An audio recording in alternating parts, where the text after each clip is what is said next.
Cap అది పెట్టుకొని భలే ఉండేవారు ఆయన కూడా. సో ఇవన్నీ చూసి పెరిగాను కాబట్టి, సో నాకు సీసెల్ మళ్ళీ నాకు got back that experience and playing all this. అది మళ్ళీ ఒక చిన్న ఇది. సో ఈసారి కూడా ఐ థింక్ జనవరిలో స్టార్ట్ అవుతుంది సీసెల్. ఓకే. సో అంటే ఈసారి అంటే ఇవి ఫండ్ రైజింగ్స్ కోసం చేస్తారు కాదనం. కాకపోతే ఇవన్నీ టూ మచ్ కాస్ట్ ఇనిషియేటెడ్ కదా! సీసీఎల్ ఇస్ ఎందుకంటే లైక్ పక్కా, it's not ah! Fund raising, it's పక్కా కమర్షియల్. ఓకే. సో అంటే కమర్షియల్ కొంచెం ఫండ్స్ కూడా ఇస్తారు. ఇస్తున్నారు బట్ వీటిలకి. Complete commercial purpose hmm. మీదే అందరం ఆడుతున్నాం. బట్ వెరీ సీరియస్‌గా తీసుకొని ఆడుతాం అండి. ట్రూ. ఇట్స్ నాట్ దట్ మీరు సెలబ్రిటీస్ అనేది మైండ్‌లో తీసేస్తే, ఇట్స్ ప్రాపర్ క్రికెటింగ్ స్కిల్స్ ఉండాలి.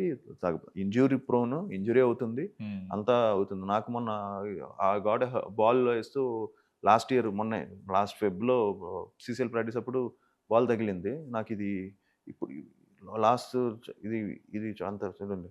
ఓకే. అది ఇది అంత ఇది ఇది దీనంత ఇదిలా లేదు. ఫ్లెక్సిబుల్ లేదు అది. ఫ్లెక్సిబుల్ లేదు. ఇంకా చిన్న సోర్‌నెస్ ఉంది.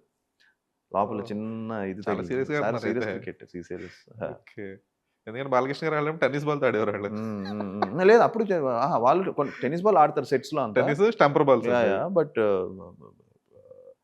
నేను ఇప్పుడు కార్క్ చూసినవన్నీ బాల్సే. Maximum cricket balls. Okay. Cool. And నాకు క్రికెట్